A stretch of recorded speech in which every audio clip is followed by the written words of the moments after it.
Soyez les bienvenus sur RTI1. Ajoutez notre rendez-vous culturel de samedi. Et si on parlait aujourd'hui de cet héritage légué par nos ancêtres, les alliances interethniques Outoukpé en Côte d'Ivoire. Ce sont des pactes de non-agression signés entre les ancêtres des différentes ethnies du pays. Par le passé, ces valeurs culturelles ont contribué à la paix en évitant aux communautés de sombrer dans les violences. Mais quelle est leur importance aujourd'hui? Les alliances interethniques peuvent-elles contribuer au règlement des conflits? Pour en parler, nous avons invité M. Silue Boloba, économiste, promoteur culturel, président de l'ONG WAFI. Bonsoir, M. Silue Boloba. Bonsoir, Marie-Laure Ngora. Alors, les alliances interethniques sont vieilles de plusieurs siècles. Dites-nous, ces pactes de non-agression signés autrefois par nos ancêtres sont-ils encore d'actualité? Oui, Marie-Laure Ngora, ces pactes sont d'actualité parce que quand vous regardez le contexte actuel, nous vivons une crise et donc je pense que les alliances interethniques ont leur place aujourd'hui.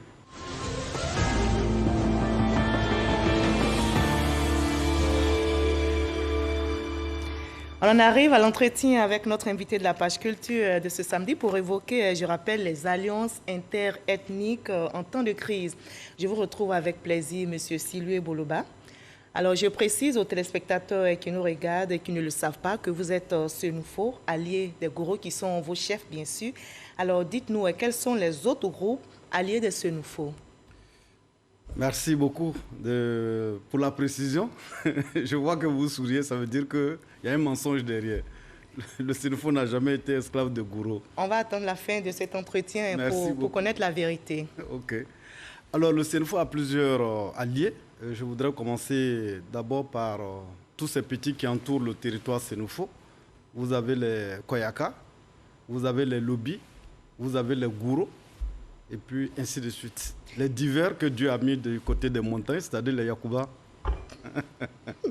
Il faut qu'on poursuive cet entretien. Oui, il n'y a pas de problème. Alors, on peut aussi citer l'alliance entre les Atiers avec les Dida, Mbato, Kromen, Bakwe, Oui. les Baoulés avec les Andor et les Ani, et les Ayoukrou avec les Aïzi et les Aladjan. Oui. Alors, en quelques mots, dites-nous comment sont nées ces alliances entre les différents groupes ethniques de notre pays, la Côte d'Ivoire. Alors, vous voyez, l'Afrique en général, au début, lorsque les hommes avaient commencé leur cohabitation, il y avait des luttes pour le territoire, il y avait des luttes pour la femme et il y avait la lutte pour le pouvoir. Et généralement, au cours de ces luttes, il y avait beaucoup de sang qui coulait. Et ensuite, les gens donc, ont décidé de pouvoir arrêter ces massacres, de signer des pactes de non-agression. Et donc, ces pactes sont basés sur du sacré, c'est-à-dire qu'il ne faudrait plus que les gens puissent verser le sang de leurs alliés sur le sol.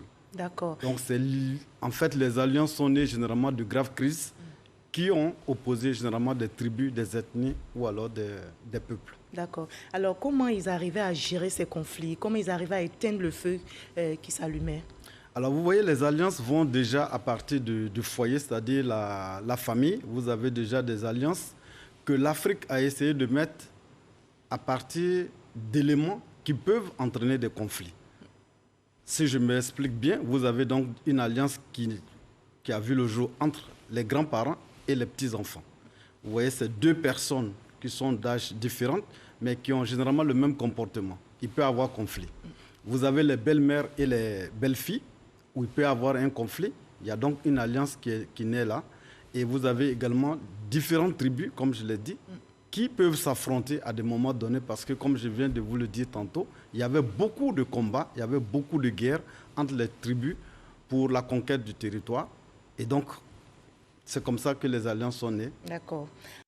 Voilà, les alliances interethniques, une valeur pour consolider le vivre ensemble, mais la Côte d'Ivoire, notre pays, malheureusement, a connu des crises. On peut citer celle de 2010 avec son lot de morts. Et récemment, on a entendu tout à l'heure le communiqué lu par le ministre de la Sécurité, des violences encore dans certaines localités. Alors, franchement, dites-nous, les alliances interethniques n'ont-elles pas perdu de leur valeur aujourd'hui?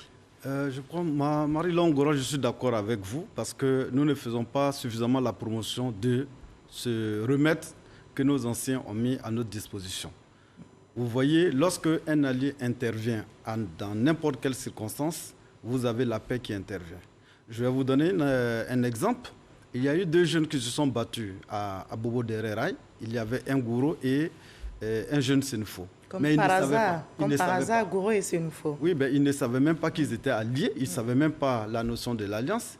Et puis, un matin, les 2 se convoquent au commissariat à Bobo. Le vieux Gouro qui prend son chapeau rouge comme les féticheurs dans les films nigériens, ils se mettent au commissariat. Et là, le commissaire se rend compte que c'était des alliés. Tout de suite, les vieux leur ont dit que vous 2, vous n'avez pas droit de verser le sang, ni de Gouro, ni de Senufo. Et c'est comme ça, les 2, après la réconciliation, faire la paix, se sont lancés dans une activité économique. Et je vous assure qu'ils avaient l'un des plus grands dépôts à Bobo. D'accord, on va aller à Dabou. Il y a des alliés là-bas. Alors, dites-nous, comment est-ce qu'on peut consolider la paix dans cette bourgade par le jeu des alliances interethniques? Alors, comme je viens d'écouter le discours, du moins le communiqué du ministre, je me rends compte que ce n'était pas une opposition entre des peuples, surtout. Mais comme il y a eu la tension, comment est-ce que par le jeu des alliances... Alors, ce que moi je propose, je pense que le président Alassane Ouattara a mis en place la Chambre des rois et de la chefferie traditionnelle. Ce sont des sages qui maîtrisent franchement et véritablement le jeu des alliances. Je pense qu'une délégation des chefs traditionnels ou de rois peut se rendre au niveau de Dabou, peut même aller au niveau de Daokro, ce que je conseille d'ailleurs, parce que là, vous avez le président Bédié qui est baoulé.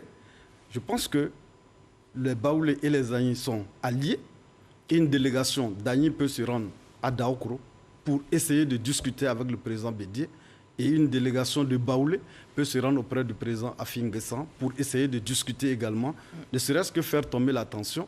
Et puis par la suite, je pense que les alliances ici pourront résoudre ce problème que nous sommes en train de vivre. Est-ce que les alliés sont obligés de respecter les décisions prises pour maintenir la paix? Oui, c'est forcé parce que vous voyez... Qu'est-ce qui peut advenir si on... Moi, j'étais à Dagba, dans mon village natal, dans le Kafik.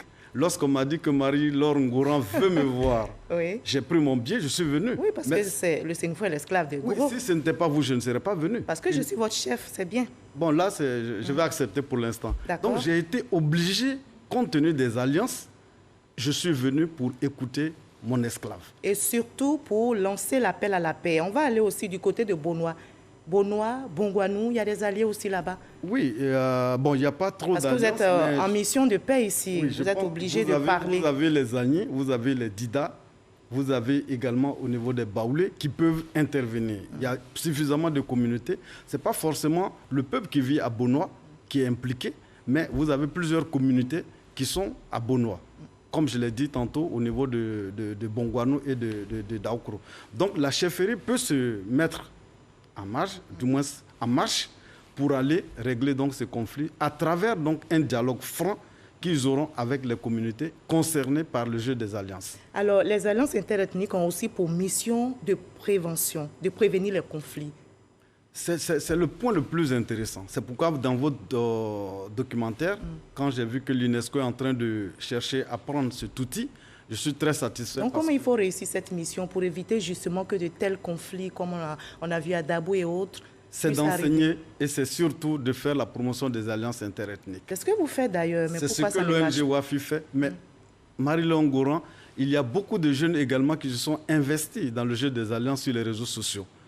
Vous avez un de vos petits chauves, comme on appelle Bartazar Touvoli, qui est votre chef Gouro? Non, il n'est pas chef. Il s'implique beaucoup. Oui. Mais vous voyez, les jeunes qui sont sur les réseaux sociaux ne savent pas.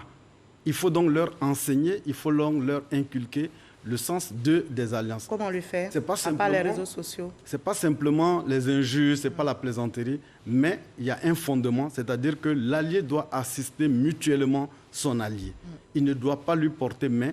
Et donc, quand je regarde aujourd'hui tous ceux qui lancent des cailloux, qui font des casses, qui interviennent, puisque vous ne devrez pas faire couler le sang d'un allié, si vous lancez un caillou dans un baka, dans un bus, il faut vous rassurer que vous n'avez pas d'allié à l'intérieur.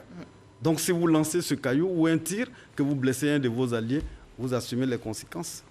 Monsieur Boloba est un esclave Senufo des Gouro envoyé en mission sur ce plateau pour parler à tous les alliés en Côte d'Ivoire, des alliés forcément liés par une histoire, comment consolider la paix en gardant, parce que c'est le plus difficile, en gardant les pieds dans la tradition et la tête dans le modernisme. Oui, et ce que je demande à la RTI, c'est de beaucoup faire des émissions sur les alliances. Comme on le fait dans cette page culture. Demander également au ministère de l'Enseignement, de l'Éducation de pouvoir introduire des chapitres sur les alliances interethniques pour que les enfants et la jeune génération qui est en train d'émerger puissent savoir le contenu des alliances. Je voudrais également que dans l'armée, qu'on apprenne également aux militaires, au corps habillé, ce que c'est que les alliances. Et donc, je profite de cette lucane pour présenter au Koyaka les excuses donc, de la famille Gon, parce qu'il y a eu un incident lors des funérailles du Premier ministre Amadou Gon Coulibaly. Vous voyez là, je l'ai dit sur vos antennes, il y a des manières, il y a des lieux également où il faut éviter de jouer les alliances, parce que tout le monde n'est pas au courant, n'est pas informé du jeu des alliances. C'est pourquoi il faut l'enseigner, vous l'avez dit, il faut l'introduire dans le programme scolaire. Merci, M. Silo Boloba, d'avoir répondu à nos questions. Mission accomplie, vos chefs gourous sont si fiers de vous. Merci d'avoir été avec nous sur ce plateau. Merci. Vous m'avez invité pour petit comme ça? Oui. D'accord.